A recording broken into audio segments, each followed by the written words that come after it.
going on a podcast recording adventure.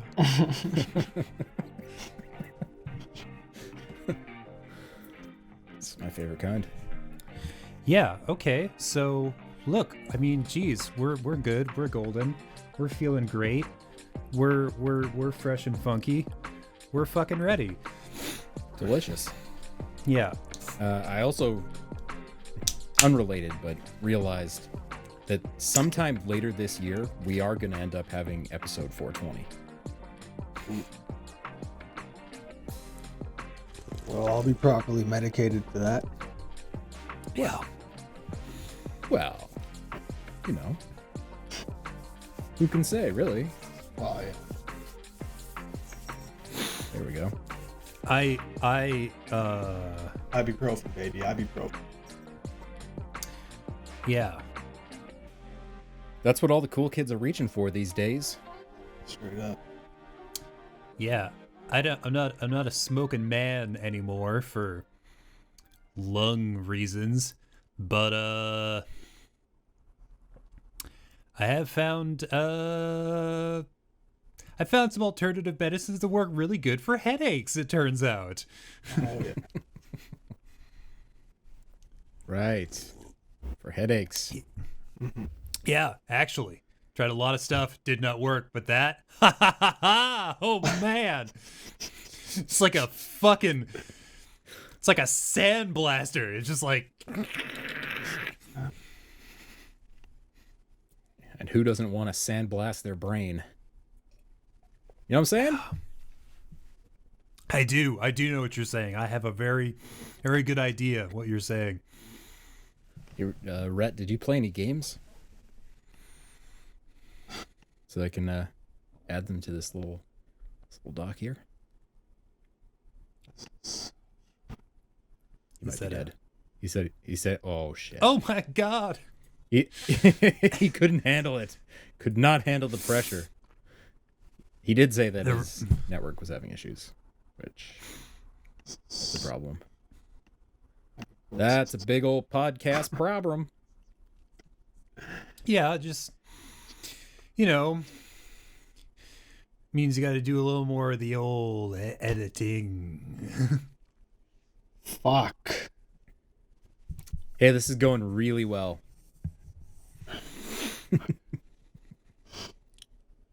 I'm going to try and battle. If I drop out, continue on without me.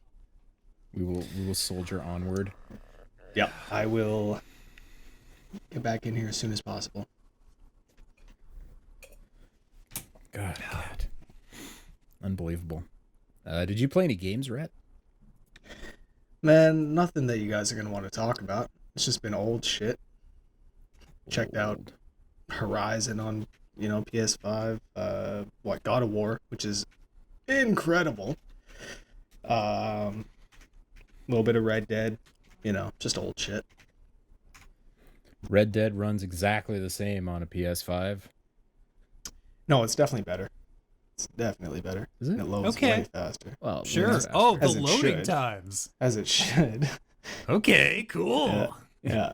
That's not much of a feat considering it was like 8 to 10 minutes before. It wasn't, man. It was 90 seconds. 90 seconds to get in there. Not on my PS4, buddy. I never experienced a load time less than 5 minutes in that game.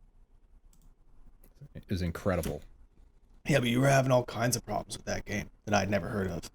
Well, you I got a think point. your disc was scratched, bro. But I bought the disc insurance. Yeah. Oh, okay. So that means it can't get scratched, I think. Well, hey everybody, welcome to Press X to Podcast. It's the podcast from your friends at Cog Connected.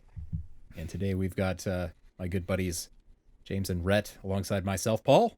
Welcome to the show. This is episode 4.8, the 8th episode, the 8th adventure, some might say, in the so-called Face season. Welcome. Thank you for joining us. James is lacking a strange amount of callers. I've come to expect more out of you. There's a slight collar deficiency. I only have the one, It's not even popped. I feel like such a fool, but here we are. I just sometimes you gotta knuckle down and get to the work, which I couldn't do for like 2 hours this morning. It's fine. It's fine. All right. Presumably because you were looking for more callers at that point. And it was entirely unsuccessful. I turned over every rock, every tree, every every shelf. These are all sound like things that are in my condo. Sure. You know, I kind of wouldn't be surprised if you had just a casual rock garden in your place. That wouldn't surprise me about you. Yeah. No. Yeah. I don't have a rock garden. I have Diablo 3. It serves much the same purpose. It's like a Zen garden where you just pull the rake through the sand to center yourself and find your central chi or whatever it is you do. Yeah. The rake is up to like season 23 at this point. It's weird that they keep doing more. I feel like we've run a course too far to return from, but I don't know, fuck it. They seem to be having fun. Yeah, and the beauty of Diablo is that the numbers always get higher. Yeah, actually. Yeah. You know, they really struck that balance where it feels good. You always think that you're at this plateau where you could not possibly be more powerful, and yet you do. Yeah, I won't get too much into it, but a couple of seasons ago, they gave the Crusader a new set, and it was so powerful they had to nerf it 4 times. Wow. Cutting it basically down to like a quarter of its original strength, and it's still stronger than any set I've ever used in the history of Diablo 3, and it's not close either. It's by a wide margin. It's the strongest build I've ever played with. So is it getting to the point where it's like one of those TV shows that just won't end? You know, and they're just going through the motions. They're continuing to put out content, but it's like The Simpsons. It should have been done decades ago. Sort of, but it's like The Simpsons, but if they only release like 4 episodes a season and they're literally cut and pasted from like previous episodes, so it's a lot worse. Okay. This is a good sales pitch you got together here. Yeah. Listen, I can't talk about Diablo 3 in a way that makes people want to play Diablo 3, but it doesn't stop me from playing Diablo 3. Now you just sit back and wait for those job offers from Blizzard to roll through your door. Anybody hears God. this? Not to cast aspersions on any giant faceless corporations out there, but they would have to pay me a pretty remarkable amount of money to get me to actually work for them. Not like a crazy amount, but like, you know, I'm doing okay right now. They would have to push a little harder than they probably want to get me in their corner. Your pupils would have to at least temporarily turn into dollar signs, is what I'm hearing. Yeah, like the 3D kind of pop right out from your face. Make a little awooga horn or the cash register sound. Yeah, with some mid-90s CGI, straight out of The Mask. Mask, yes, nice. Hell yeah. Haven't watched it in a long time. Willing to bet it's still a good movie. Guaranteed it's better now. Okay. Cameron Diaz's finest. Yeah, nothing of what you said is completely accurate about The Mask, but that's okay. That's a journey you have to make yourself. It stars Jim Carrey. It sure does. Yeah. At his most Jim Carrey. It's very close to maximum Carrey. I would say Liar is maximum Carrey. I would say that's like... Yeah. It's like him distilled into a vial. You pop the top off and it smokes a little bit. You're like, shit. We can't recap it. No. You better turn this into something. Liar, pour it it into a is. movie. then that's fine. Okay, so who played games? I Who did. played the games? I did. Okay, great. What'd you play? But I'm actually going to start with something that I have not actually played yet. Mm. But I attended a virtual preview event for Ratchet and Clank Rift Apart. Oh yes. And let me tell you, I've seen some ratcheting, I've seen some clanking, and I've seen some riveting. Wow. Rivet being the new female Lombax. Voiced by Right. none other than Jennifer Hale, by the way. Hell yeah! Yeah. She seems cool as hell. Yeah, there was a kind of a 2-day thing, and saw a big long new gameplay demo, and man, does this game look freaking unbelievable. Like, just from a visual standpoint, it is shocking how good looking this game is. I cannot believe it. And had a whole bunch of breakout sessions with various people on the team, who designed the guns and designed the levels and designed the fur technology, things of this nature. And Rhett's gone again, but Rhett's back again.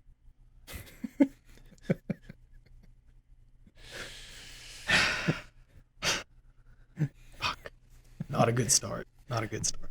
I mean, No, it's great. We got several minutes of uninterrupted Rhett time. That I'm counting as a win. Yeah, it was delicious, top to bottom. But anyways, Rift Apart, man, does it look good. Just like shockingly good. And a lot of what was being talked about comes down to the PS5 technology and how they could not make this game on another platform because it is so heavily dependent on the PS5 technology, specifically the SSD and the DualSense controller. So on the SSD side of things, they went so far as to say that any transition that is not instantaneous is there only for effect. So in those gameplay demos and the trailers where Ratchet and Clank fly through a portal and they fly through hyperspace for a couple of seconds and then pop out in another scene, that's for effect. They can do anything at any moment, at any time, without using any memory. So Jeez. like the SSD is so fast, they don't have to store anything in memory ever. And so like in previous games, they would have to limit the design of levels and what could be in these levels based on what would fit into memory. So you could only have a certain set of enemies, for example, or you could only have a certain number of textures. There is now literally no limitation except the size of the SSD in the PS5. So Okay. the example that was given was the topiary sprinkler weapon, which you throw out and it turns your enemies into topiaries, shrubs. And Nice. so each enemy has a very highly detailed shrub version of themselves that lives in the game data. And in the past, you would have to store all the shrub versions of enemies in memory so that they could pop into existence when they need that. But they don't do that. So the moment you turn on the sprinkler, the literal frame before they turn into a shrub, the PS5 loads the shrub data from the SSD into reality and pops it into reality within the space of one frame, which is like 30 milliseconds or something like that. So they were saying that engine technology is something that is nowhere near adequate at this point to really take advantage of this. So a lot of their time was spent breaking their engine so that they could do more. And they were saying, we cannot imagine what people are going to do with this technology in 5 or 6 years when engines catch up to how fast this frickin' thing is. Crazy. So yeah, to say this game is going to be a showpiece is understatement of the century. And yeah, it's looking very, very good. Game of the year, maybe? Early contender? Halfway point? I- For me, Best looking game, very possible, Sure. based on what they showed. It's yeah, that city I'm- level I'm- is really cool. yeah. Mhm. Yeah, the other thing they were talking about was the DualSense, obviously. And they were equating the haptics and the trigger control in this game to if it was removed from the game, it would be like taking the sound out of a PS4 game. They're treating that output through the controller as a completely new channel of information that now must be there in order for the experience to be right. Huh. Which All right. was like, okay, I get what you're putting down, but like, why is that the case? And well, as you know, Ratchet and Clank is very dependent on weapons, and you're always shooting, and they've got really cool weapons all the time. And in the past, they've had to assign multiple buttons or multiple triggers to guns so that you could have a primary fire and an alternate fire. But with the loss of Rhett, I'm going to keep going. But in the world of Rift Apart, that doesn't have to be the case. The trigger can behave differently for literally every gun in the game. So for things like the Enforcer shotgun that they were showing off, there are two distinct trigger stops. Like you pull the first one, it fires the first barrel, and you pull it farther, it fires the second barrel. Or you can just pull it really hard and fire all the barrels at once. Or for a gun that has to charge up, there can be a stop that is the charge. So you no longer have to like time up a charge or hold a button to charge. You can just pull the trigger halfway to charge up your gun and then pull it all the way through to fire it. And although I've not played it yet, they are claiming that all these things feel incredible. So, Ratchet and Clank. I'm very excited to play it. And yeah, hopefully that's going to be soon. Because it is coming out on June 11th. Oh, shit. That's not far at all. It's like right the day before E3 starts. It's going to be a hell of a thing. That's a real mic drop, I think. Oh, holy shit, yeah. We can show whatever we want. We got Ratchet and Clank out in the wild. Yeah. It's hard to describe how good it looks. I'm hopeful that I'll have some B-roll that I can put with this this audio so that you could see how good it looks, because I did show an entire new level. And even though it doesn't seem like it's doing too much on the surface to change up that formula of here's a big giant level, go gather some bolts, do some stuff, do some rail grinding, shoot some guys, do some ratcheting and clanking, solve some puzzles, play some mini games. Yeah. It looks so fun. And I think that it's the perfect time for something like that is focused on fun versus, making an impact. Much like I think last year when The Last of Us came out, it was the wrong time for that game, and that's why a lot of people really didn't like it at that time. This is the right game at the right time, as people are fed up with political nonsense and whatnot. Hey, this looks like it's going to be fun.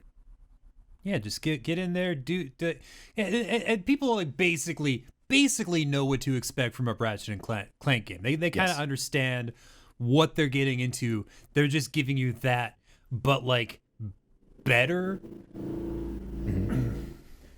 Also, the music in this game is by Mark Mothersbaugh, who's the guy who wrote the music in Rugrats. Oh. Oh. And is quite a famous composer. The music did sound pretty cool. Sounded pretty good. Yeah, that's kind of a weird poll, but you know what? I'm into it.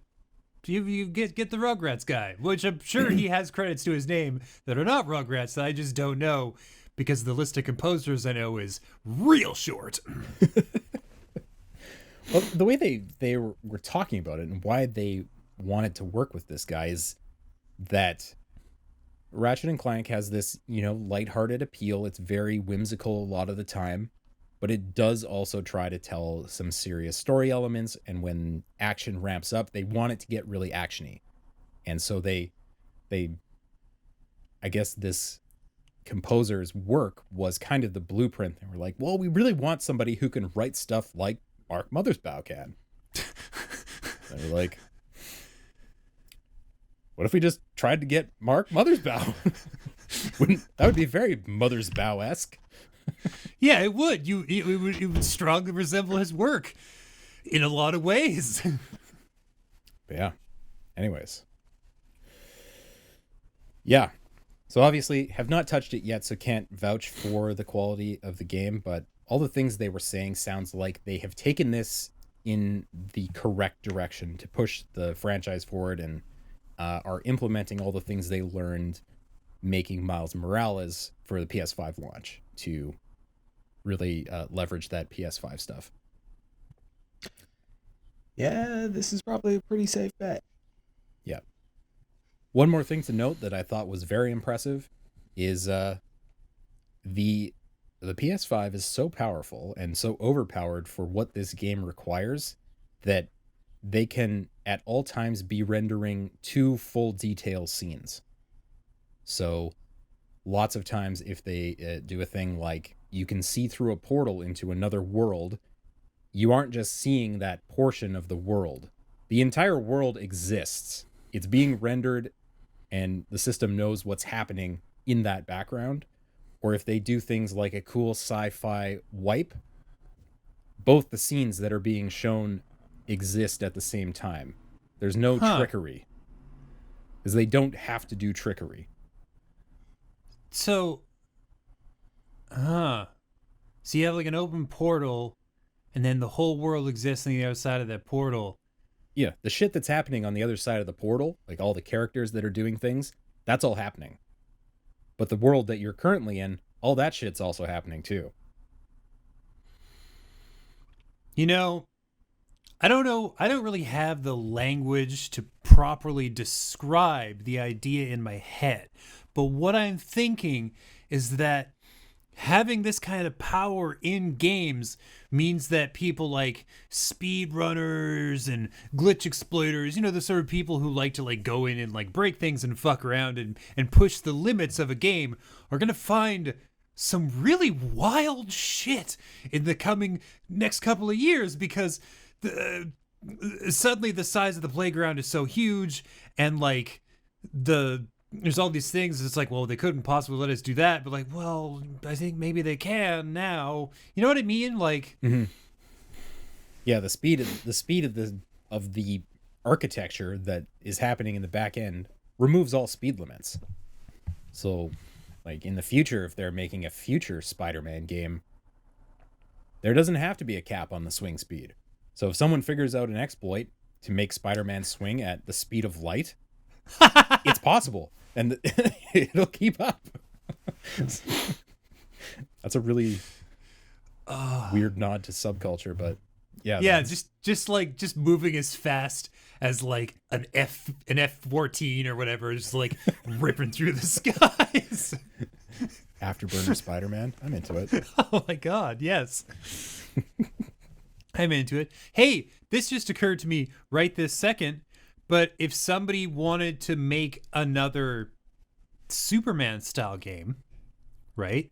This would be a great space to do it in, like the PS5, because then it's like, oh yeah, you could just fly to the other side of the planet. It's fine. It'll be there when you get there, you know? Or like do crazy leaps or crazy punches or whatever. You know what I mean? Like the engine power seems very suitable to that sort of like game breaking power. Yeah. Very interesting to see where especially level design is going to go, because there no longer needs to be that section where you squeeze through a wall because, hey, the rest of the level has to load, or, you know, we have specifically designed this place so that sight lines are narrow so that we have enough memory to load what's next. Like, no, it's not a problem. It loads within 1 frame. You can do anything at any time. And I'm sure the Xbox Series X is capable of very comparable things, but they just, you know, haven't shown us any fucking games. Maybe Halo Infinite, when it's done, part of the Infinite will be the draw distance, you know?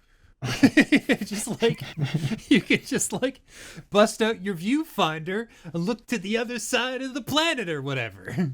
Wow, there's Craig the Brute. Yeah. Way down there. Yeah. All 8 polygons.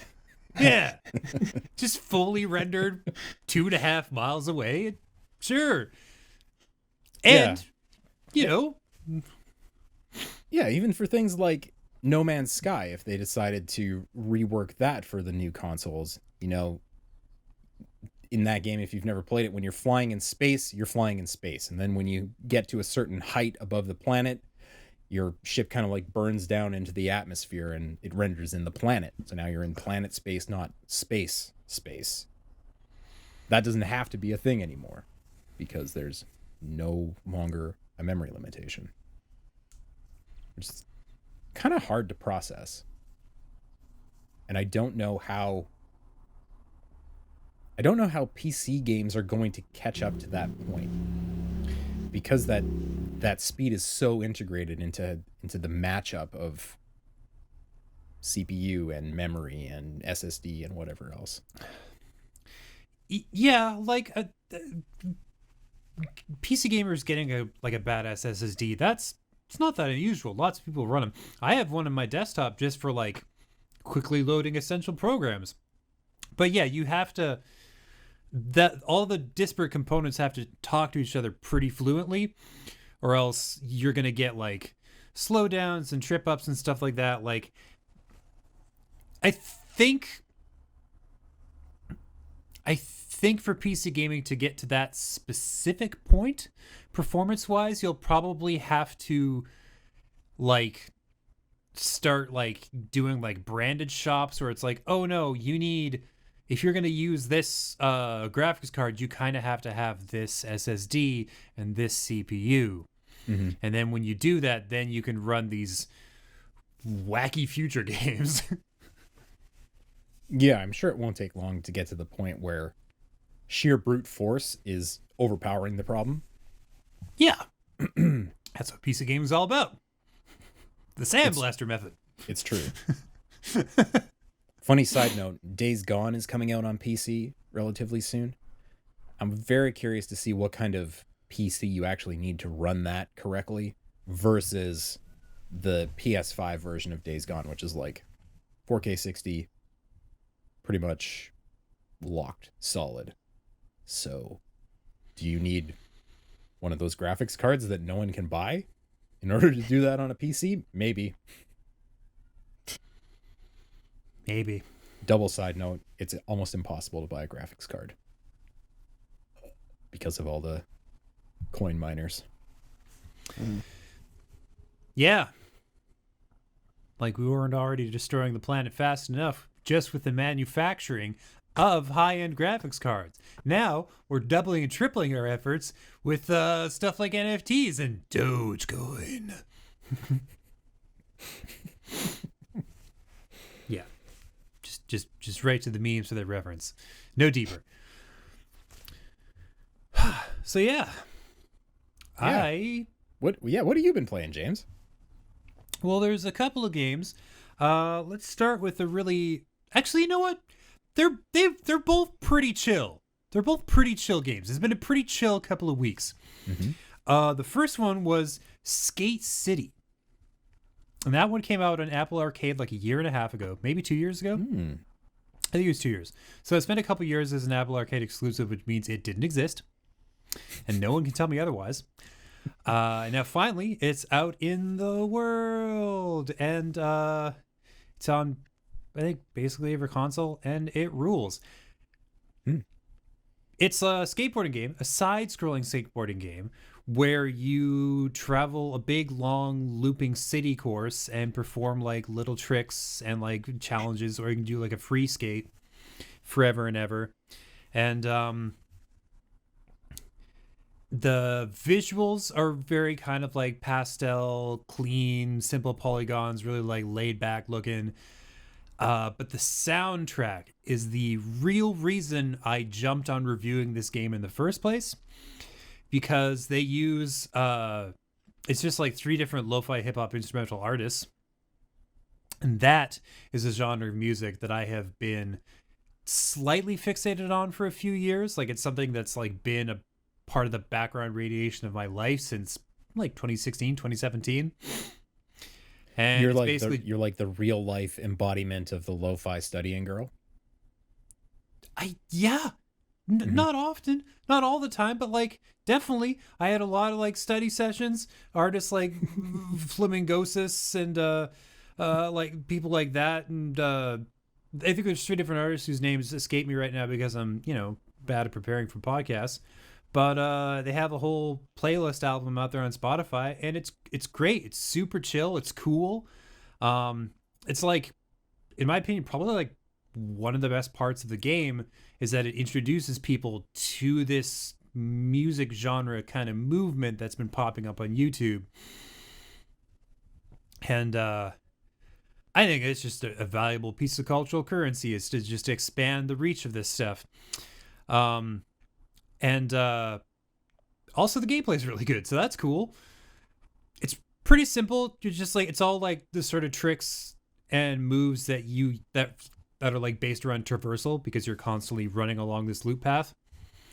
And then like the intensity changes pretty drastically. Like if you're doing endless skate, you're just skating endlessly. It's unbelievably laid back. It's really simple. You can still accomplish goals while you're doing that, but it's just kind of like incidental to your like enjoyment of the situation. And then if you switch to challenge mode, it gets a lot more tense because like the requirements are a little heavier, and it's just a little tougher. But still, even amongst the frustration associated with any given challenge mode, it's pretty laid back, It's a smaller game. Like there's like 3 different cities you can travel through, which I just kind of wanted more, but the stuff that's there is good. There's some customization you can do with your avatar, limited of course by like the pared down graphic style, which kind of gels really well with the overall lo-fi aesthetic.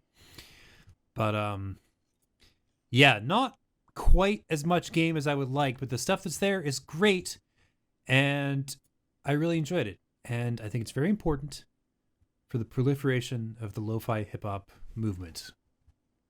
It looks like a really fun little palette cleanser. If you're playing something more intense, this looks like you could just pop in and skate around a bit and have a nice time and bail out after 20 minutes and feel like you've still did a thing. Yeah. The publishers, when they I don't know, this is kind of like how the sausage is made kind of stuff, but even the guys that handed off a review guide with the game were like, kind of meant to be played in like 45 minute bursts. I'm like, yeah, okay, that makes sense.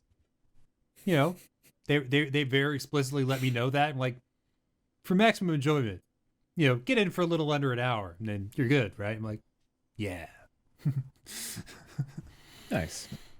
I love when people recognize that about their own game, or their own art, whatever it happens to be. Well, yeah, you should maybe just play this for a bit and then come back tomorrow. Which makes it really maximizes your enjoyment of the experience, from my perspective. Nice.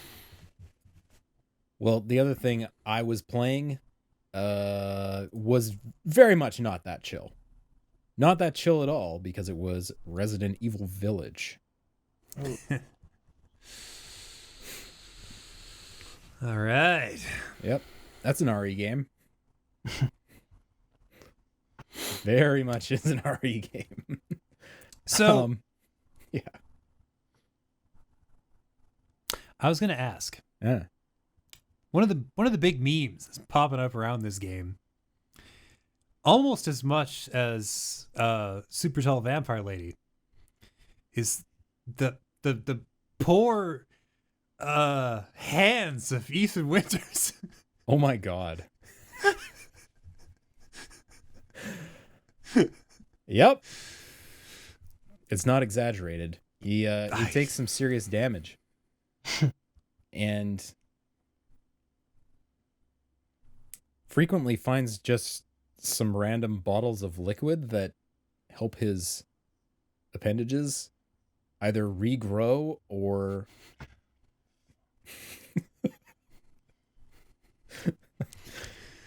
poor Rhett. This poor guy. Yeah. Anyways, he finds just these random bottles of liquid that help his appendages either regrow or reattach in ways that I'm not too sure how this. There's no explanation given at any point. So, like, spoilers for the first couple of hours of this game. There's one point where the vampire Lady Dimitrescu, slices Ethan's hand off. Yeah. And Okay. it's while he's holding a handle, like to pull a handle down to open a gate. So he grabs the hand off the handle, opens the gate with the other hand, of course, then pours the magic liquid on his stump, which has miraculously stopped bleeding, and it just kind of reattaches. Yeah, that happens in 7 too. Does it? I Yeah, didn't remember that. yeah. Daddy Baker, he cuts your foot off, and same thing. He makes you crawl over to it, grab it, dump the liquid on it, and it magically reattaches. It's kind of a hidden scene. It doesn't always happen, but if you're looking out for it, you can get it done. Is there an explanation for that? I don't think they explain it. No, All right, well, Is it fuck like? it's just magic liquid. RE. Is it I just guess. like? Yeah. Whatever crazy voodoo they've been using in their labs to like make zombies a thing. They're like, hey, we can reanimate flesh. So they just like, this is kind of the results of their like research and their labor. We're like, yeah, you can just put your shit back together. Or is it the case that like everybody you play as is a little bit of a zombie and like the limits of their flesh are not the limits of most men and women and children and whatnot? Just pour a little liquid Umbrella Corp on there. Yeah. Yeah. Side effects may include shut the fuck up. What do you care? You have your hand back. God, just stop your whining. Anyways, this is a good game. It's a good game. It looks phenomenal. Gorgeous. Really, Gorgeous. really does. And especially surfaces and items. There's a lot of attention to detail, especially in, well, let's back up a bit. As there are various areas of the game, and they're all associated with one of the main antagonists. You get introduced to these antagonists relatively early on, the first one being Tall Vampire Lady. And so, you explore her castle, and there's a lot of attention to detail.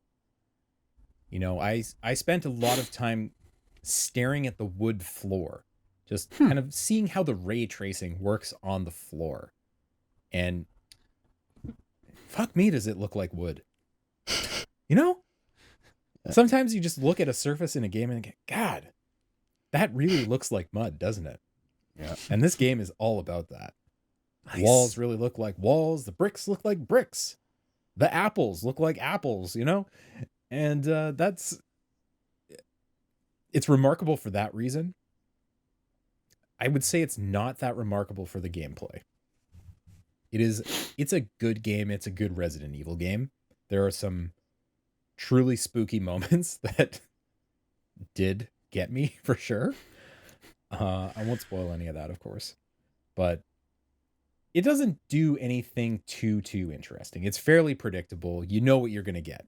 If you're in Lady Dimitrescu's castle and you're wandering around the castle, there's going to be some locked doors. They're locked from the other side. So obviously you need the key item to do the little loop and unlock that door.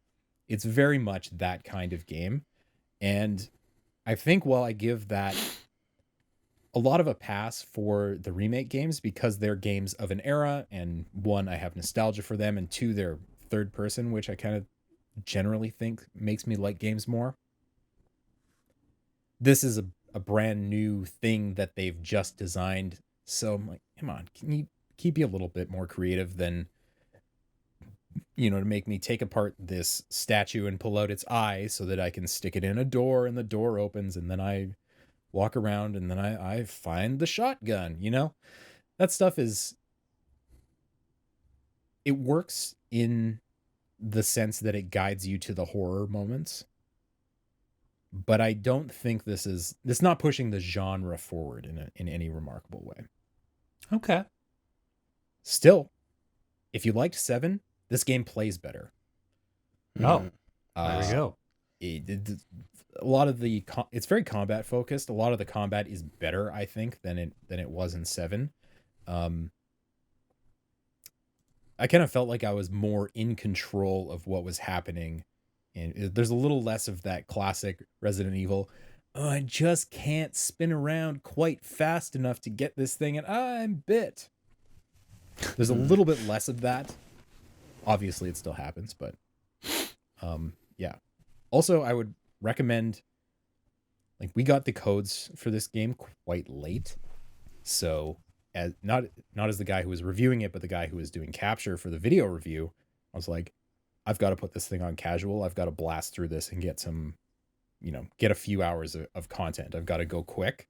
Can't afford any death. Yeah. Yeah. You can't change the difficulty later, by the way, which sucks. And also, the aim assist in this game is perhaps the most absurd thing I've ever seen. Yeah. It is like, it's like a laser guided smart bomb. As soon as you pull the aim trigger, your dude is locked onto this zombie. So if it's like bending down and back up and stuff, it is fully locked on the head the entire time. There's some really hilarious video of that. Oh, that's awesome. Definitely do not play on the casual mode. It's way too easy. But yeah, anyways, it's an easy recommendation. Especially because with the ray tracing on, it still runs at 60 frames. Oh, pretty sick. much consistently. There's a couple of little drops if you're out in a giant area, but for the most part, it's Resident Evil. You're in buildings, you're in hallways, so it looks phenomenal. And it looked incredible on the PS4. I played one of the demos on there, and I would say it's probably the best looking game on the system. Wow, really? Yeah, like it looks really good. Was surprised. But yeah, Village. Check it out. Lots of nods to other horror genres. I remember many podcasts ago, we were talking about a Resident Evil Village trailer. Mm-hmm. And I recall that I made a prediction that this game was going to be about werewolves. They're werewolves in the first half an hour of the game. So I'm going to call that me being correct. Yeah, there's a news story that is relevant to that specific fact. Please enlighten us, James. Well, I didn't put this in the doc because I forgot about it until right this second. But there's a village, Somerset in the UK, and the area has these ancient chalk art sculptures, basically just huge figures drawn on the ground, couple 100 feet long, right? Really big, huge things. There's some famous ones all around the country. There's just dudes with swords and shields and massive dogs, the usual stuff you get from eras gone by from 1,000 years ago or whatever. And Capcom made one as promotional art.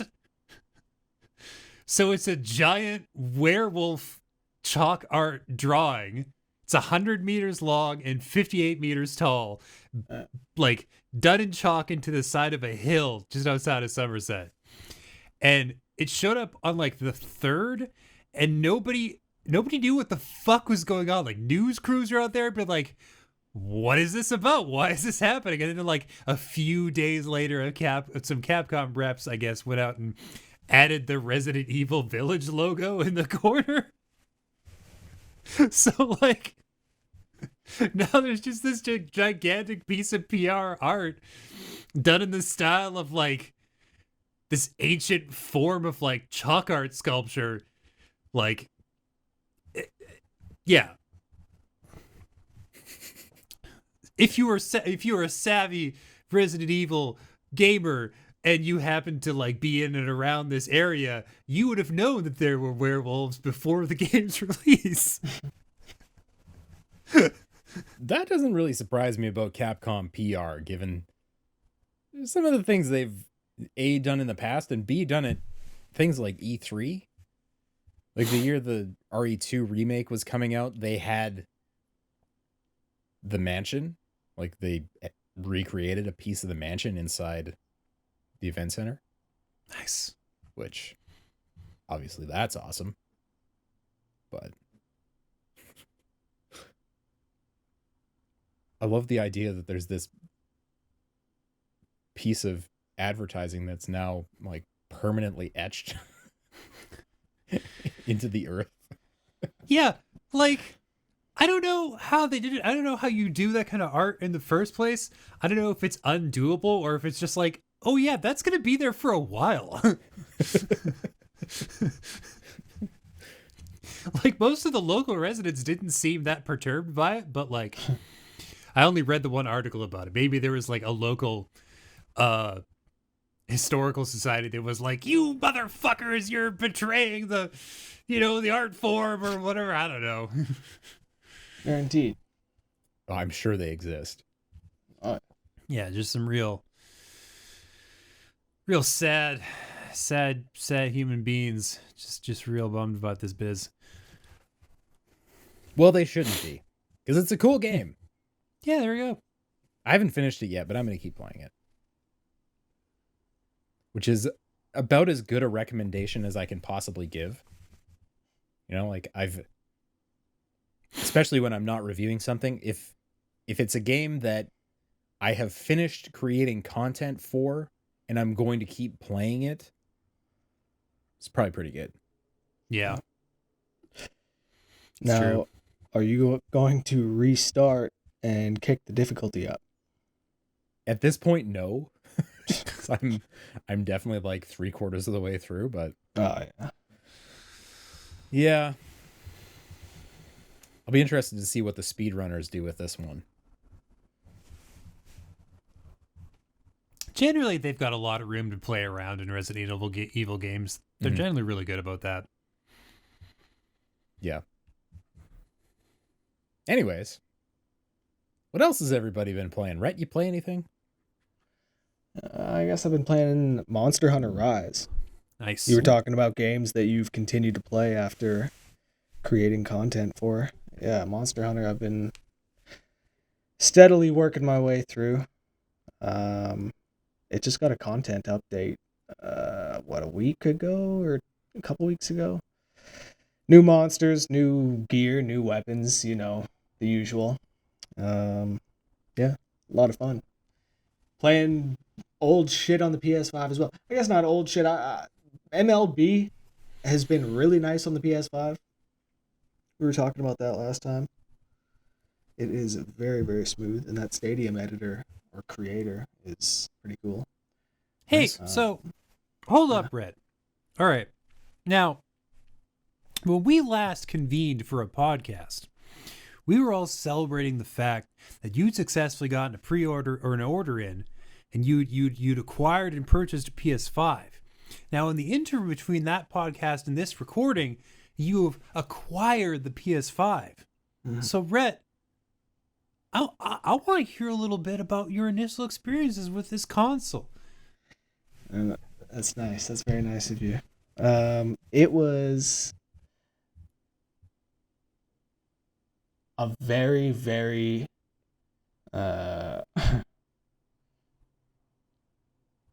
what do I want to say?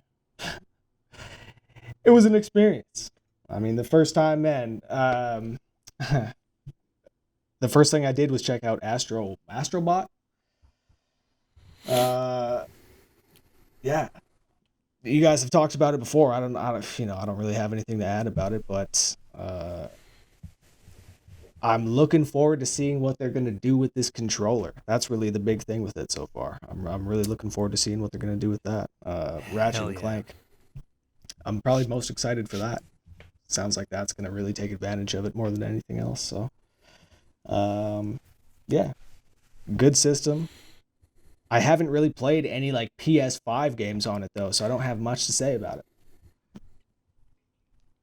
You didn't go and check in with your boy Deacon on Days Gone? Nah, like I platinumed it. I've been there, Bro, and actually, you have not seen it at 60 frames yet. You should start over. yeah, but you know what we're not going to see is Days Gone 2. And if you've beaten Days Gone, it ends on Yeah. a really good cliffhanger, and Yeah. we're never going to see where that goes. So, Oh, that's a whole thing. yeah, I It- honestly, I wouldn't be surprised to see it someday. yeah, Not the next yeah, thing fair. Ben Studio's gonna make, but I think we can bet on seeing at least a side story from Days Gone at some point. Yeah. God of War has been incredible on the PS5 though. You're talking about casual difficulty, man. I started that game up, threw it on casual because I want to just melt through everybody that I see, which you do. It's basically like one axe throw to kill anything. And it's been really nice to just walk through that game and look at it in glorious 4K, 60 frames, steady. Like I haven't seen a frame drop. Mm-hmm. Crazy. Shocking how well all the assets hold up in that game. You Yeah. know, like Kratos and the giant dragon whose name escapes me. Things World like that. Serpent. Yeah. Man, Amazing. That's You- easily could be a PS5 game. yes. With the upgrades, for sure. Yeah. What else has been cool? Dirt 5. I've been playing Dirt 5. Oh yeah. That got a free PS5 upgrade, and Yeah. that has been really smooth. I imagine we'll see that game on the PS Plus free game of the month, and I highly recommend you check that out if it ever does. 'Cause, yeah, it's a good time. But yeah, no, this week, RE, Returnal, and maybe just those two. Yeah, we'll get serious about this thing in the coming weeks. Yeah. Hell yeah. I have been playing Returnal as well, by the way. I figured it didn't need to bring it up as we talked about it last week or last time, but Yeah. it's very good. It is a very, very well made game. It handles exceptionally well, as you might expect from a studio that's known for twitchy shooting. It plays really, really well. So I don't know if I'm quite as hot on it as our reviewer was, but it's definitely a lot of fun, and it does do some very neat stuff with the DualSense controller. Pretty much everything has a haptic associated with it, so you can really tell what's going on through the controller in a way that I expect is going to become the standard. And yeah, it's fun. It's fun. Yeah, I've heard those raindrops are pretty sweet. The raindrops are quite impressive. Yeah. Also really like the haptic associated with scanning something. Ooh, It's pretty good. Pretty good. nice. But yeah, it has that feel of a really good. I mean, I don't know that I would call this game a roguelite. I would probably call it closer to a roguelike, where you're basically starting from scratch every time you start over. But it's like a really good one of those where, you get torched by the boss in the second biome. You feel like it was your fault. You're like, okay, I get the pattern now. I understand how to get past this, and you do. And when you do, it feels very good. So it does have a lot of that reward satisfaction and dopamine hit. And things like the ability to kind of mainline your way back to the farthest you've ever been is great from the perspective that you don't have to tread old territory.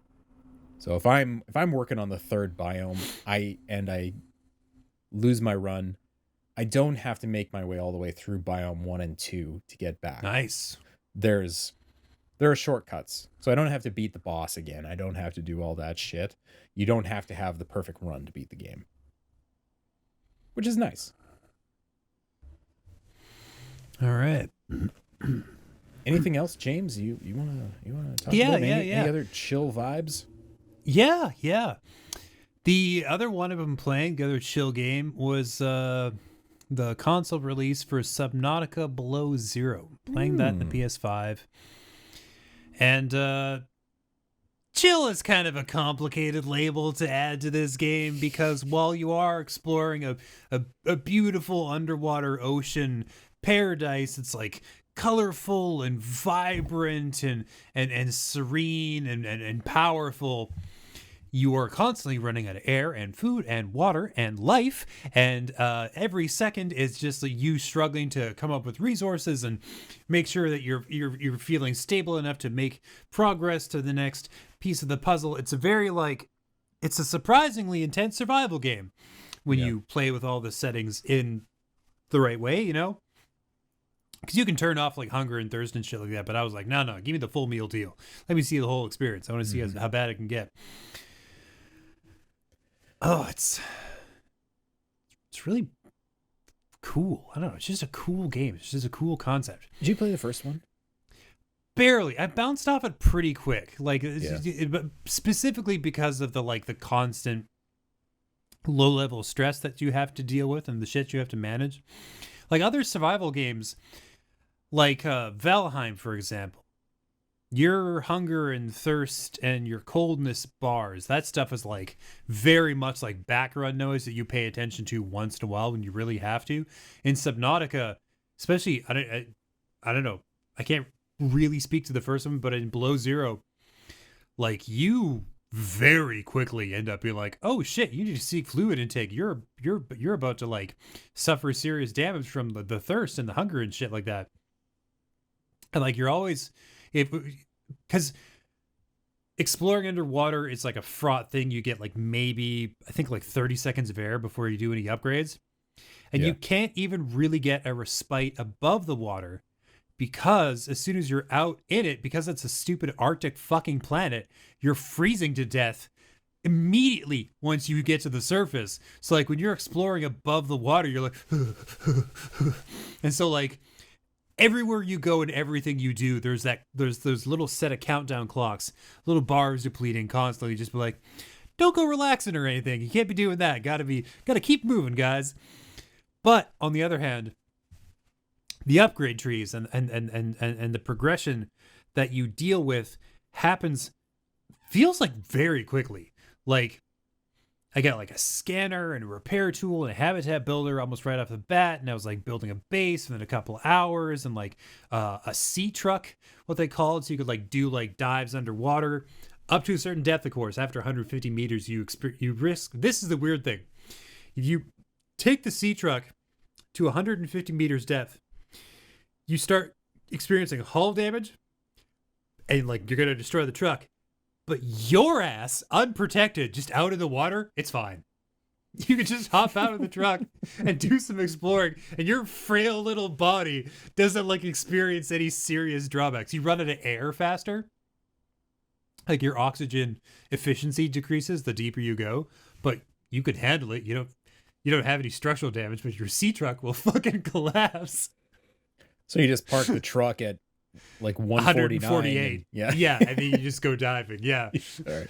And you refill your air every time you go back to it, so you can just like, there's all sorts of little things you could do.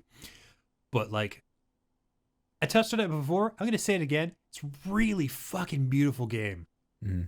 Just like all the sea life is gorgeous, and there's like little like plant and crystal and rock formations all over the place, and everything's like lit by like the bioluminescent creatures that are everywhere, and like the water effects are really choice, and like there's this crazy other planet in the distance up in the sky, like pretty close, like it's like two of them revolving around the same star or whatever, like really close rotation or something, because like, you can see it like just kind of like vaguely up there, and like crazy weather and shit like that happens, and like the wildlife is a little bit more nuanced. Like there's these sea monkeys that will just straight up like steal your shit if they see you holding it when they get too close, and there's like penguins or their equivalent just hanging out in the ice floes. It's cool. Yeah, well, I really like the first game. It's one of those games that has this really unnerving vibe, especially if you're venturing well into the unknown, that, you know, there'll just be a noise and you're like, the fuck is that? You know? And Yeah. I'm sure this carries on because that's pretty much the best part of the first game. Yeah. It's interesting. You'll get. I haven't gotten too deep out in the like the really deep crazy ocean. It's been like kind of like just like following caves and tunnels and stuff like that, and just going deeper and deeper and deeper, and like finding wrecks and stuff like that. But yeah, mostly just a lot of weird little monsters in the beginning that like pop out of shit out of nowhere, and you're like, ah, and do the damage to you. And you're like, ah. But yeah, a lot of really. I've seen a couple of like really huge beasts before I heard them, and I was like, maybe I'll explore over there instead. What do you say? I know we talked about this quite a bit a couple of years ago, but did you ever play Outer Wilds? No. I think you would like it. I think I would too. Yeah. There's a couple of games that are on my short list for whenever I can like find the wherewithal and the brain power to get into that shit, but it's that and Disco Elysium. Those are the two. It's a very short list, actually. It'd be a great combo, actually, to back and forth. Is Wilds is so mechanical and gameplay focused, and Disco is very much a different brain space to, you know, understand the psyche. It'd be an interesting combo to play at the same time, and yeah, you know, kind of A/B. Just a double dose of good gaming. Ooh, some of the best games of whatever year that was, 2019, I guess.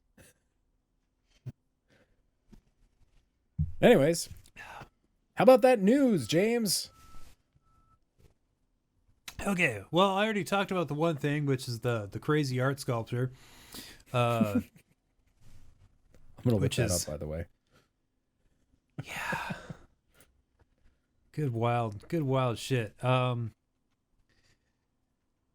Okay, here's a fun weird thing I found out. Epic and Apple are having a dick measuring contest basically right now. A big legal battle.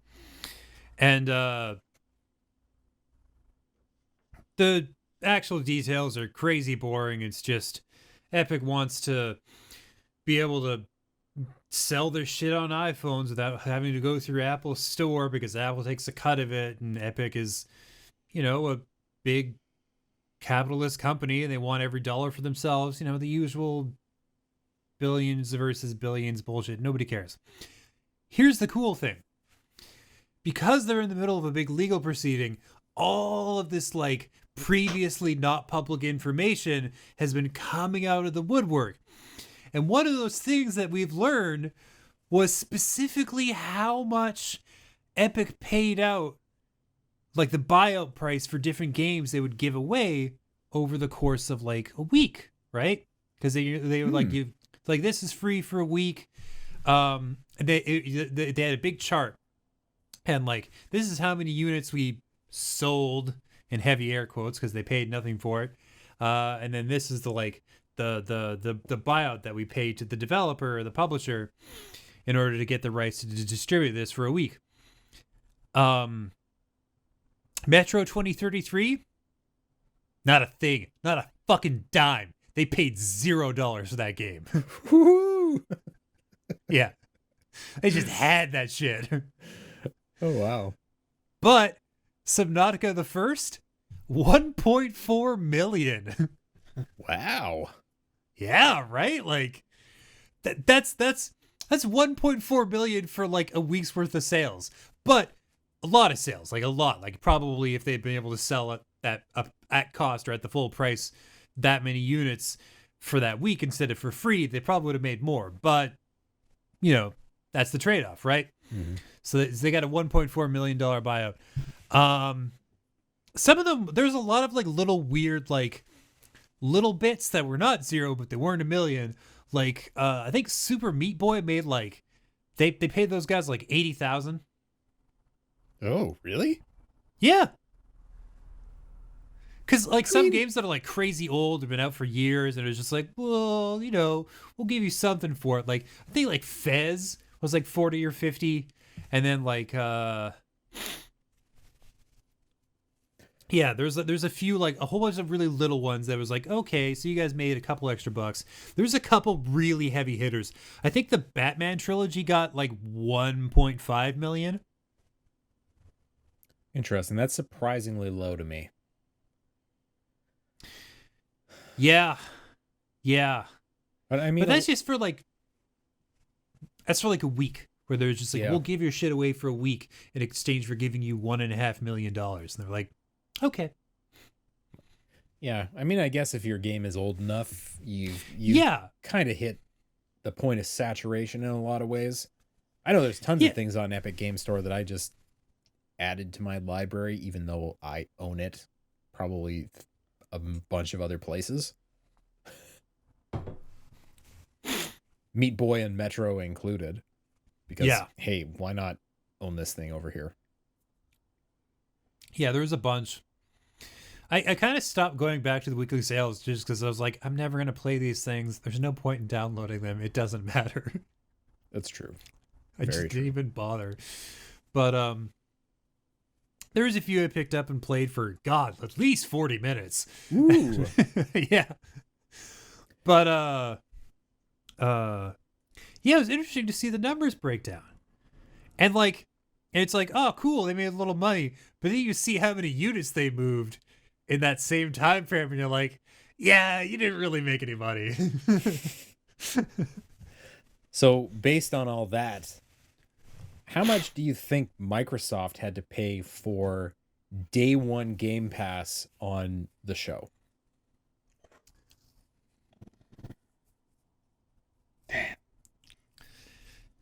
It's gotta, The first number that comes to head is like 50 million. That's my opening bid. 50 million. I was gonna say it's got to be into the 8 figures, well into the 8 figures. Yeah. Yeah. So even if they get 1 million downloads at whatever games are now $79.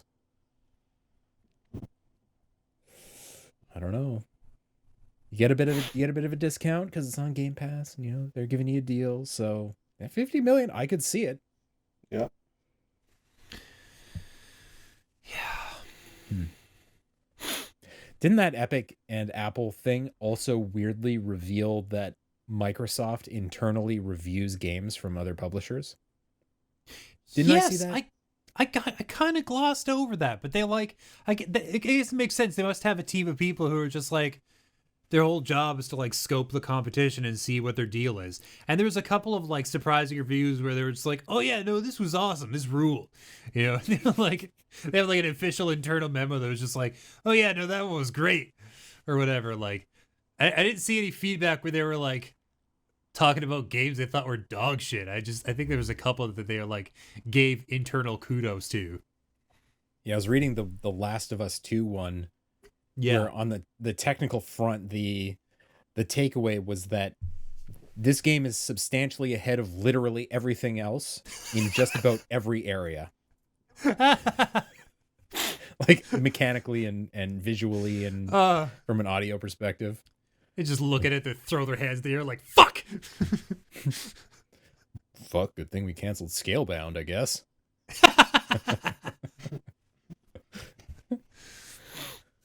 Yeah. Very interesting stuff. I think that segues pretty nicely into your point about the digital E3 guest list, James. It's getting bigger. It is. Much. So, yeah. So, like, there's a couple of companies that, like, oh, no, we're going to do our own thing like we do every year because we're too cool for E3. But there's something like 20 or so very large companies that are going to have presentations between June 12th and June 15th. I, James, have actually booked a couple of days off to make sure that I have time to just, cover shit, watch shit, I'm going to have probably like a full bottle of cheap scotch just like at the ready, and like maybe like a couple of 12 packs of like White Claws, seltzers. Nice. Yeah. Watermelon, I hope. Oh, so good. Watermelon's good. Lime is good. I like lime. Yep. It's a classic standby. I can't fuck up lime. Yeah. But yeah, I'm going to have a heavy supply of alcohol, brew up some pots of coffee every morning, really get into it. Just like, I'm going to try my best to reproduce the at-home, locked in my house E3 experience, which will actually be an improvement because my sleep will be slightly better. And I'll probably be just as drunk, honestly. Let's not. I don't want to. It's probably I mean, I don't know exactly where you live, but I think there's probably slightly less risk of there being armed robbery or any kind of break and entering going on. Which There I don't. was a, yeah. Yeah. The There was last a gang time we shooting were in Richmond. the last time we were at a real E3, Yeah. we're staying at a place, staying in an Airbnb, Mm-hmm. right in downtown LA, like pretty Right in close, downtown. pretty close to Staples Center, pretty close to the convention center. And I was up late, really late, and rendering out some video of whatever we'd captured that day. Lights are all off. It's just me and a laptop and a bunch of hard drives. And out the window of this kind of ground floor place that we're staying in, I see a couple of dudes like walking around and kind of peeking in the windows and, sniffing around the joint. It's like, fuck me, why did we pay less for this Airbnb? Fuck, I forgot about that. We're all asleep. I was passed out, probably. Let's be real. Everybody else was asleep, yeah. But I just, went and grabbed the biggest kitchen knife I could possibly find. But thankfully, a motion detector scared these two dudes away, but man, I will not miss. I'll miss E3. I won't miss LA. Yeah, gunshots in the distance, that's fine. That's far away. People scoping the place, that's a different vibe. Yeah. But to be fair, listeners, that place that we rented out 2 times, mind you, pretty spicy neighborhood. Let's not Oh, mince it was words. super sketch. Yeah, like people you were, you had your head on a swivel when you were running out to grab an Uber at 2 p.m. So, yeah, the place, the building itself was kind of camouflaged because the paint was peeling and the wood was old, and the all the there was big bars on all the windows, and it looked like a really dicey place. And you go inside and it was nice. It was real nice. But the outside looked like the rest of the neighborhood. It was kind of very effective camouflage, although in retrospect, not 100% effective. Yeah. Yeah. So, yeah. What a time, what a that's place. cool. But anyways, digital E3. I hope it's good. Oh, dude, it's going to be great.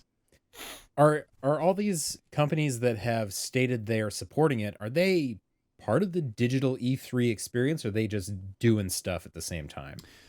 I think I haven't seen everybody's schedule, but I know Nintendo and Xbox have said that they're doing like conferences or events within the time slot.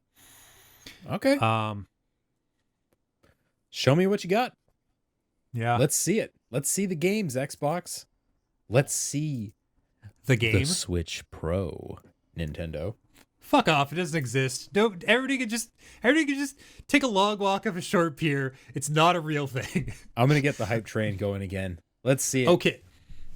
Okay. Do you know what they Switch latched Pro. onto this time? There was an article on probably WWG. They fucking love Switch rumors. There was just like, guys, they basically confirmed that the Switch Pro is real. You know what they said? They said they were halfway through the life cycle of the Switch. Christ.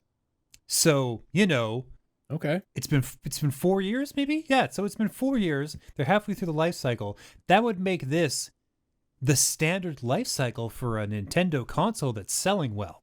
In other words, they've told you nothing, you slavering fucking goblins. Relax. It'll get here when it gets here, Damn. but you've probably got a little while to wait. I mean, it sounds like it's about time for the new Switch. You know? The one that has a better backlight. It's got a better screen, or it's, I don't know, they change up the memory configuration or something. It won't. They put it in order for like them or like one of their hardware manufacturers put it in order for like 1 million LCD screens of the right size. Yo, Seven- they put in seven- an order for screens? Switch Pro Yeah. confirmed, baby. There it is. 720p, 720p, which is the Switch Switch Pro resolution. confirmed, baby. It's the Switch resolution. It's just more Switch screens. Yeah, Hitman 3 just got updated to 720p 60 frames per second Ooh, hey. on the Switch. Really? Yeah. Yeah. Oh no, that's that streaming version, right? Yeah. Yeah, okay. It's like, what? But honestly, that's not a bad idea. If that's what it takes to run shit like that on that system, I'm not against it. I'd probably play that one elsewhere, but hey. Oh yeah, as if I'm playing Hitman on that. But I'm just saying as an example. You need to be in full control of your faculties to play a Hitman game effectively. You can't be dealing with any Yeah. lag. No. That's a timing dependent, frame perfect kind of game. Yeah. I'm obviously joking. Or in VR. I still haven't played it in VR. I want to. No. Mm. I'm sure it's going to benefit from this PSVR 2 that's been announced. Yeah, you know what? Let's fucking talk about that. That's not just a rumor. That's like Sony slowly feeding us information so they can like keep us like a gentle hype sailing expedition going until the fucking thing releases. Yeah. They're talking 4K shit. That's Yeah. what they're talking for this next PSVR. And Control. sorry, go ahead, Red. So, I was just going to say the controllers look cool too. It looks like you're going to have full use of your fingers and everything. Yeah. It looks a lot better than the first PSVR, that's for sure. Fuck yeah. The controllers very much remind me of like a hybrid between the Oculus controllers and the Valve Index controllers. So really excited to see what they do. But I was reading an article today. I don't know if it was confirmed or not, but about some of the rendering tech that they're doing. There's this concept called foveated rendering, where Okay. in order to get to those resolutions and get to those frame rates, like if you're looking at 4K in each eye, that's a lot of pixels, and even a PS5 is going to struggle to push that. Foveated rendering means that it renders higher detail where your center of focus is, because your eyeballs cannot perceive the same amount of detail except in your focal point. So they decrease the render quality depending on where your eyeballs are looking on the screen. Yeah, okay. It's like that's basically magic. You know? Yeah. Yeah, You pull that that- shit off? You sons of bitches. you basically reproduced how the eye works, you fucking wizards. I wouldn't be surprised. Sony is rolling right now. They are Mhm. rolling. Now, is this thing going to cost as much as the system does? Yeah, I think it's a fair bet. Right. yeah. Which that was probably the most enticing thing about the PSVR was that it was like $200 when it launched, maybe a little more, 250. Something like that. Might have been $299.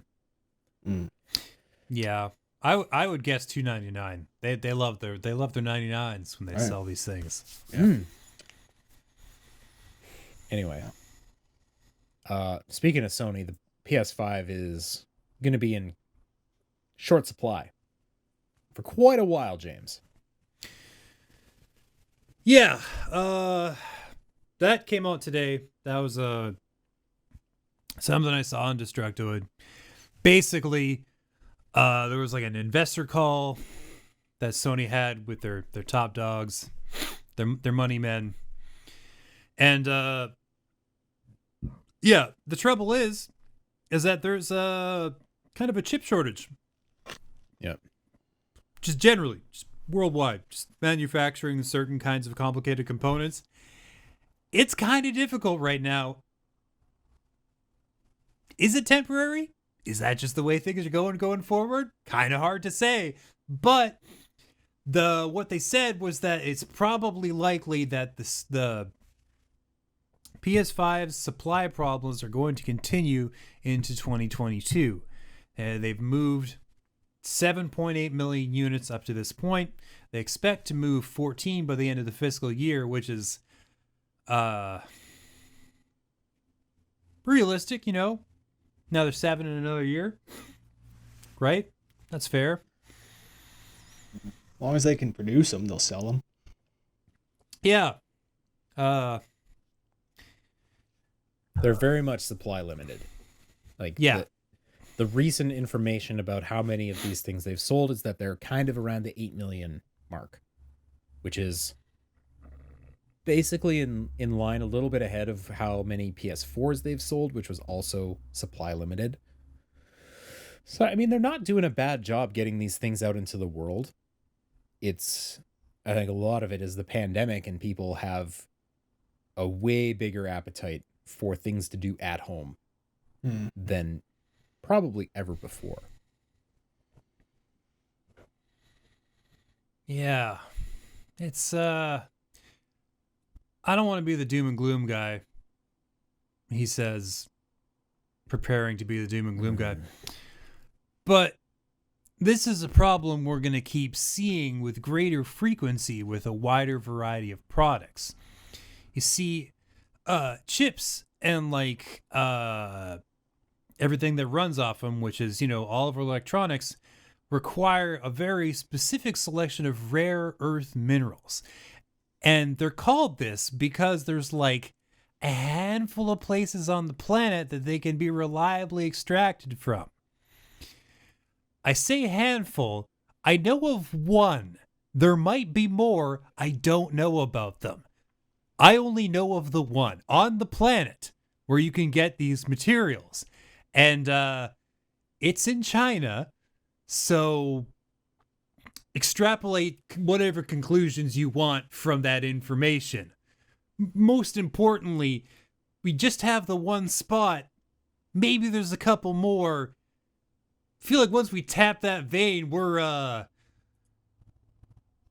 kind of up the creek. I don't know. Yeah. Totally boned?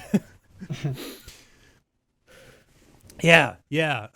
Either we figure out a new way to manufacture computer parts, or I don't know. I'm sure they'll come up with something. They kind of have to. Oh yeah, that's how basically every breakthrough has come about, you know. Yeah, necessity. Right, right. They need to do it, so they do it. They needed a COVID vaccine. They developed one way faster than any vaccine has ever been produced in the past. I'm sure this will be similar. If and when. Yeah. But yeah, until they figure that problem out, the pipeline is kind of low, and the demand is very large. So, yeah, maybe we just see this happen every once in a while. Yeah. At the same time, though, it doesn't that limited number of consoles that are out there doesn't seem to really be affecting how games are performing. I was just reading today that Village sold like half of all of its copies on PS5. Huh. Mm-hmm. So, yeah. It's probably not going to affect the actual pipeline of games that substantially. No, I suppose not.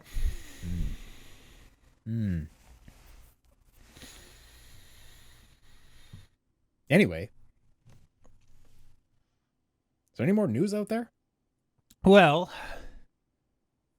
God, it is just mostly PlayStation shit. It's been a very PlayStation heavy podcast. They're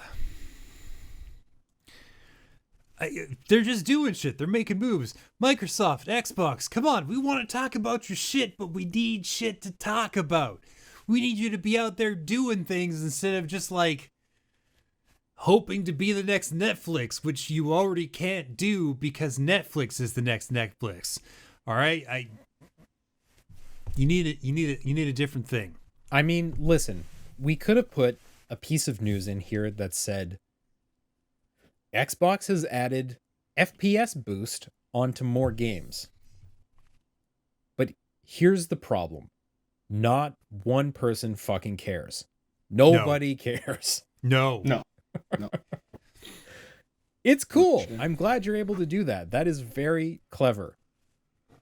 It is not, however, a new game that I want to play on my Xbox Series X, so no, I don't know. Get it together. That's all I gotta say. You're just taking games that we already have played or we were never that interested in. It's like, well, now you can not play it in a higher frames per second rate. Like, isn't that cool? Like, well, can't wait, I guess. Yeah. Okay. So here's the last piece of PlayStation news, because it's all PlayStation news, because they're the ones actually doing shit right now. A little while back, Microsoft, there was some rumors that they might try to buy Discord. People were panicking because the last piece of communication software that Microsoft bought was Skype, and they really did not do with Skype what they should have done, which was anything. It was working okay, and then it stopped working okay, or we figured out how much it actually sucked and we stopped using it, and their massive investment turned out to be a huge fucking waste of money. And they were like, oh, we're going to buy Discord. Except they wanted to, but the Discord was like, no, we don't really need your money, which is wild because the amount that was on the table was like pretty large. So instead, what happened is that Sony is doing a partnership with Discord, which is technically different. What that means is that Discord chat social systems are going to be integrated into the PS5 sometime early in 2022. And the PlayStation hasn't bought Discord.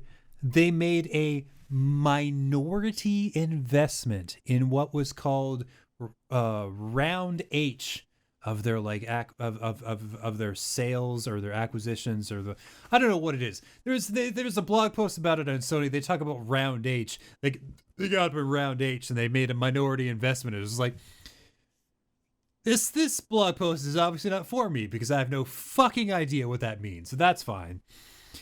Basically, they didn't buy them. It's fine. Discord is still owned by Discord. It's cool. And then they're going to have Discord shit on the PS5.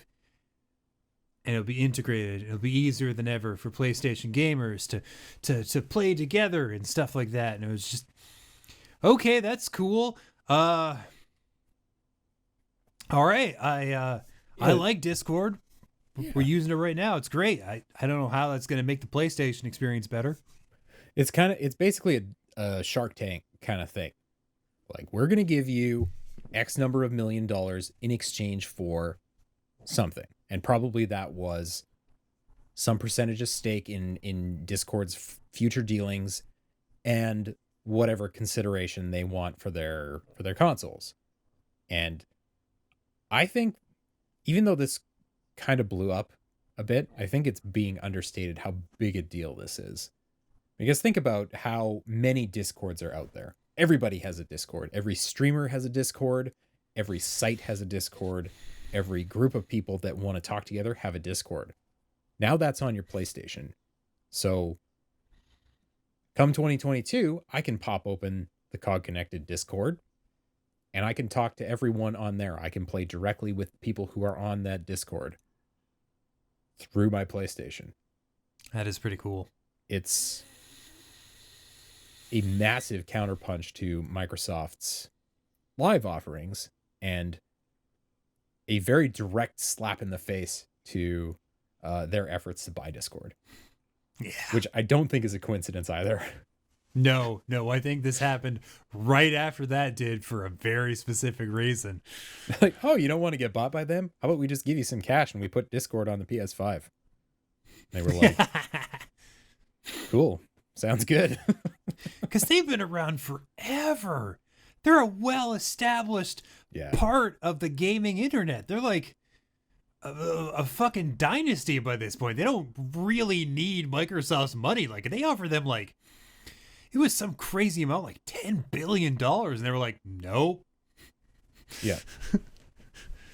Which is, I don't know. But then again, Microsoft does not have the greatest track record with acquisitions. You know, you mentioned Skype, but equally things like Nokia or Minecraft. Like, Minecraft still exists. People still play it. People still spend a lot of money on it. But like, what have they done with it? They made that Dungeons game. Yeah. It's cool, but you know, basically, what have you done? Why did you spend all that money on that? The most important thing that Microsoft did in buying Minecraft was taking it away from its creator, which was a very important move for them to make because, and this is important, fuck that guy. He definitely had some opinions, didn't he? He sure did. He couldn't stop having opinions. Chronic opinions. It's a very dangerous disease. Yeah. Just could not stop having hot takes on public forums in a way that was like, wow, you were going to tank this fucking $1 billion game franchise. And then Microsoft just gently took it out of his hands in exchange for some more money. And everybody's happy. I mean, I presume that dude's happy. I don't know. I have no idea what happened to him. Oh, boy. Yeah. I haven't thought about that Minecraft saga in quite some time. And I probably won't for quite some time because, hell, Microsoft doesn't make games anymore. No. Yeah, gave up on that. Prove me wrong, Phil. If you're watching this, prove me wrong. God, it's been so long since I wrote a news article about old Philly Spence and his fucking constant public appearances. He just hasn't been out there in the zeitgeist lately. Come on, Phil. I want to see their E3 presentation. I want to see Phil on a stage with a series of doors. Like doors that aren't attached to anything. They're just door frames with doors. And I want to see him one by one kick all those doors open to like the start of a trailer, some amazing trailer. This is coming in 2021, world premiere, and he's just like, bah, kicking the doors open. Yeah, they could really use a win. They could really use a W. I don't know. They've got to have a game coming out in 2021, right? A game. How can this be a problem? They have like 23 studios now. Yeah. I don't know if 23 is the right number, but yeah, they have a lot. They have a lot of studios. 23 might not be far off. So at some point, one of these studios must make something for the Series X, right? Like They can't just not do that. Like, I'm just so tired of reading the reports that are like, well, this game and that game, they're still not really sure what the gameplay loop is, so it's probably 3 or 4 years away. I'm like, that is not acceptable at this point. You want people to buy this thing? Give them something to play on it, and it can't be MLB The Show. I'm sorry, that just doesn't play. Great yeah. game, but Like, if they're like, okay, we launched the console in November 2020, the first really great game is going to be ready by 2023, like, they might just close that arm of the fucking company. yeah, that business case doesn't play. Oh, that's so bad. Hey, maybe it's Halo. Maybe Halo will come out this year. Maybe it'll be great. Bye, Rhett. One time. No, sorry. I started that sentence wrong. What I meant to say was, if they show a new, even just the same gameplay demo for Halo Infinite, but like, looking like an Xbox Series X game, they could do that. They could like drop the mic and walk away. They could be like, all right, so some games are coming out. Who fucking cares? Also, here's the new, better version of that Halo Infinite trailer. Have at her, guys. Yeah, like they just have to do that thing, and they're good. Yeah. I mean, I think the problems with that demo went so far beyond just the visual. The visual, obviously not great. Maybe it wasn't finished. Whatever the excuse was. But the gameplay elements that they were showing off there and trying to pitch as something that was incredible was ridiculous. Like the grappling hook. I'm sorry, but Link to the Past had the grappling hook in 1991. This is not special. That's 30 years ago at this point. Or Bionic Commando, that had a grappling hook. That. Yeah. Like this, come on, do something. Yeah.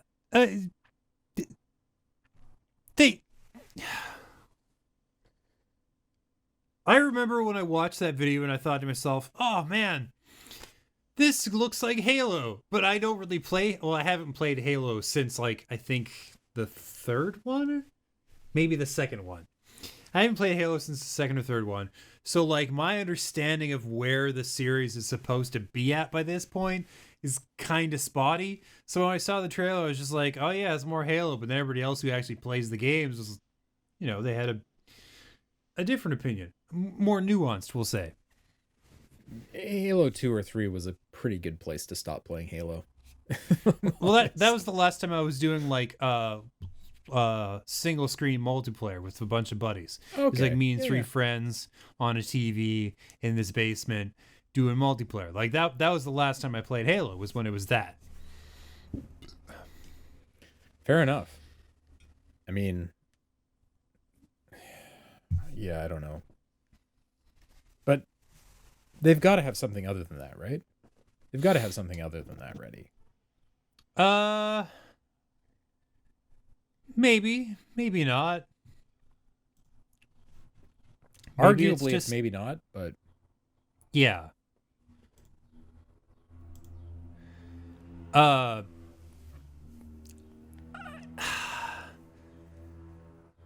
Like, I haven't been following it that closely. Have they even been saying, what have they been saying about the game mechanically? Like, have they been like alluding to that? Have they just been like, oh, this is going to be the Haloest Halo that ever Haloed?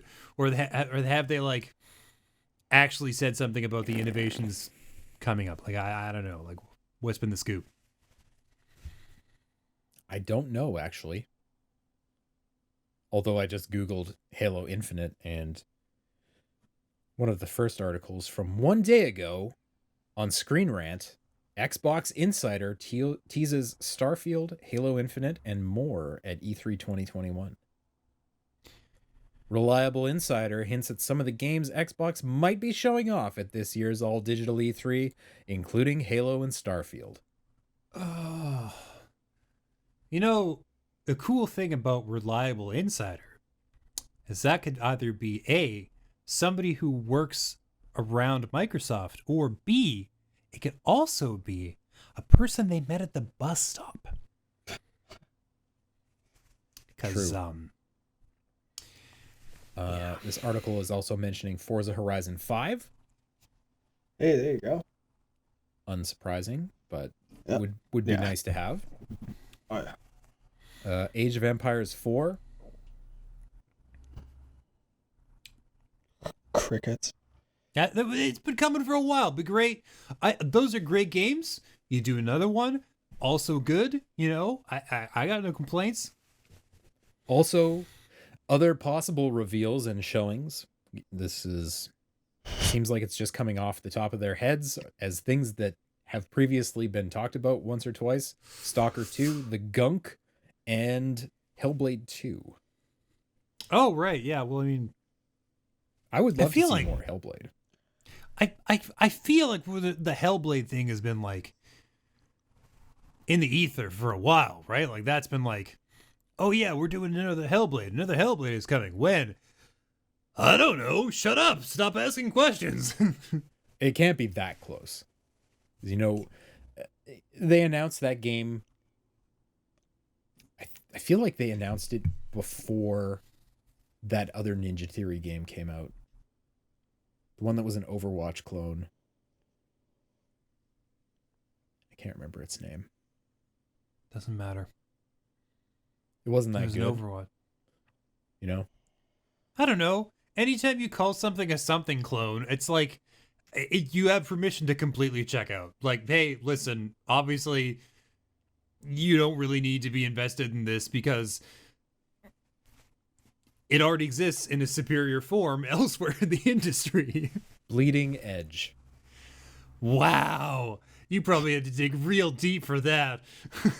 I had to scroll substantially down the Ninja Theory Wikipedia page. That's unfortunate. Anyway. Come on, blow us away. Let's see it. Phil, get it done, man. Yeah. I like how you Also- lead, but hey, you got to give these people something. Also, you know what would be cool about E3 2021 is that Nintendo's going to have a presentation. And it's been like 2 years since they started talking about Breath of the Wild Please. 2. Please. Now, because it's another game made with the same engine, the possibility, based on the history of the Zelda franchise, is that it's going to be kind of whatever. Like, or it'll be amazing. Like Majora's Mask is the same engine as Ocarina of Time, and that game, you know, like a fine wine, better with time. You know, really appreciate it in the grand scheme of things.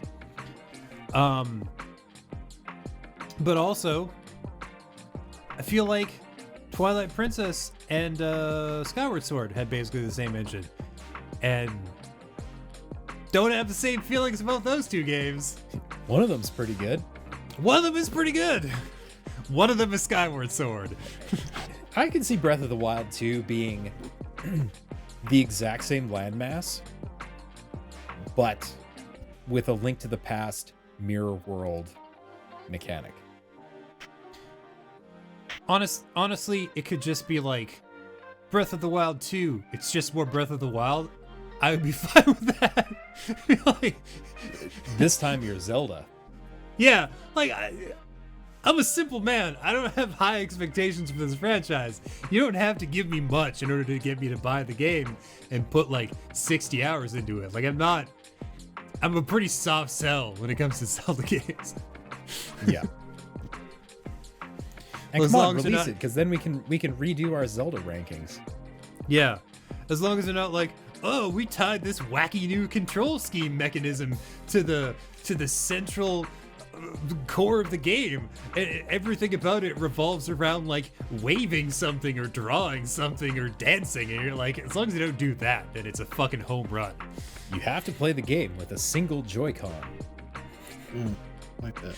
How about a gently, carefully extract this from the controller and insert it slowly but completely into your asshole, you fucking jerks. Really have a way with words, James. That's deep.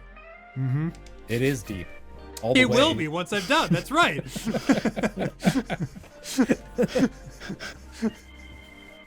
Well, I think Some that's a would pretty say- good note to end on here. Yeah. So, everybody, if you're watching, if you're listening, thank you very, very much. We do truly appreciate you sticking around and listening to us talk nonsense for over an hour and a half. Hey, we like doing it. We're glad you're here with us. If you want to see the stuff that we're doing outside of this podcast, you can check us out online, cogconnected.com, Cogconnected on YouTube, Twitter, Facebook, Instagram, blah, blah, blah, all those places. Check us out. Give us a thumbs up. Give us a like. We do truly appreciate that as well. And wherever you are, we hope you're hanging in. We hope you're doing well. Remember, take care of yourselves. Take care of each other. We'll see you right back here next time. Peace, everybody. Bye-bye.